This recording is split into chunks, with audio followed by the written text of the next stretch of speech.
How's this rank in terms of best nights of your life?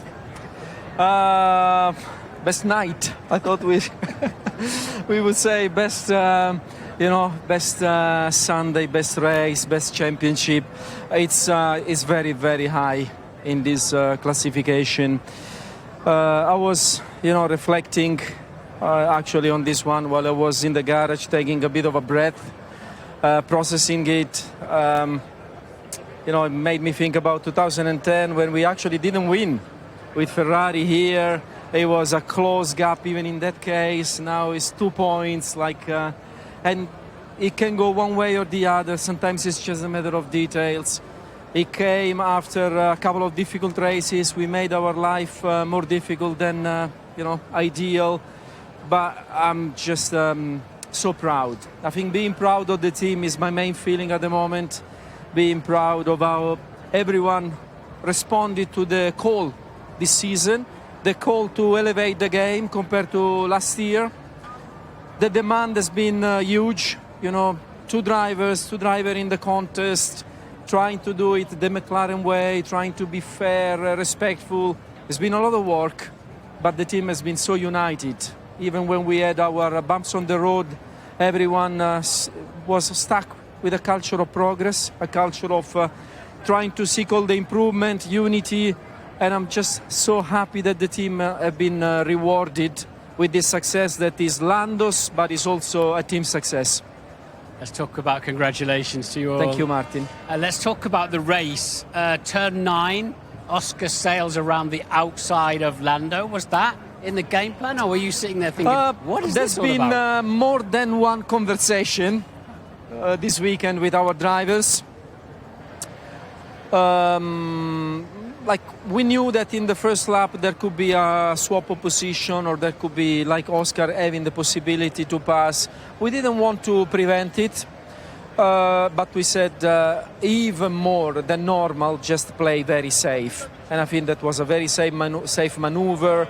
It was also interesting as a racing situation to kind of let Oscar go with the hard tires and try and chase Max.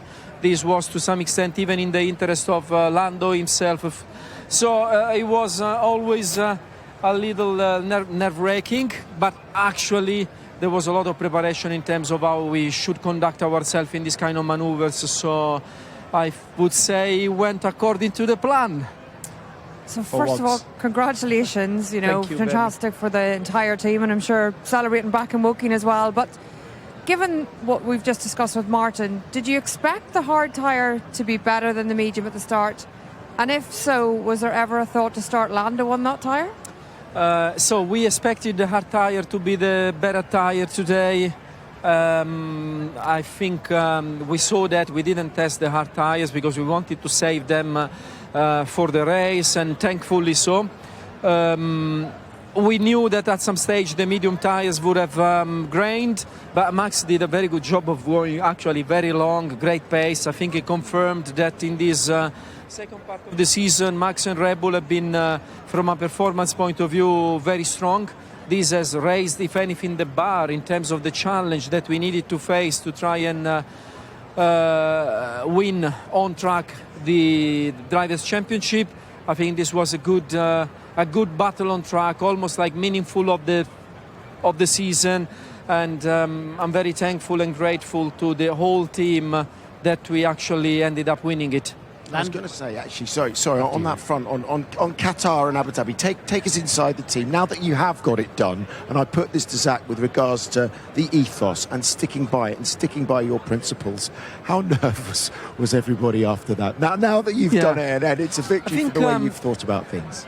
I think the real sentiment, more than nervousness, was pain and disappointment after the last couple of races, which were difficult. Pain and disappointment, which is the pain and the disappointment of sport people, the people who care, the people who give their everything to try and achieve important results. And obviously you have to deal with this kind of sentiment. But I was telling to the team a couple of times during this weekend, what makes me most proud of the team is the way we responded to the difficulties.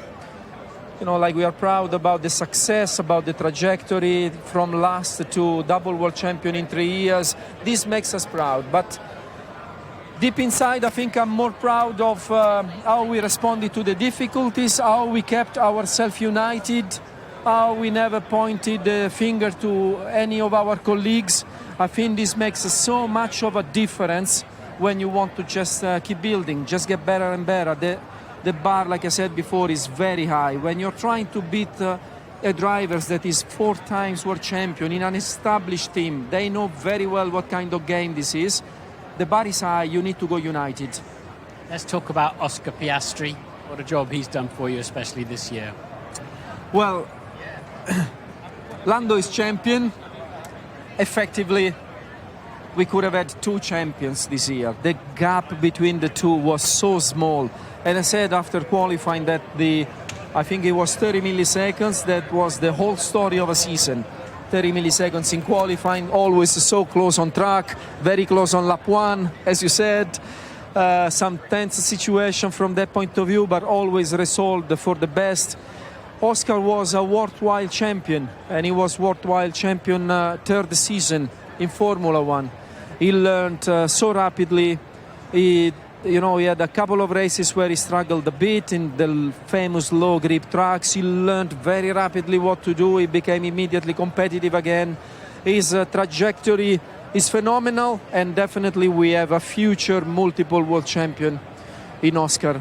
Andrea, many congratulations. We'll let you Thanks go and a lot. enjoy that one with your team. You've absolutely Thank you very deserved much. Thanks, every everyone. moment to enjoy this evening. There we go.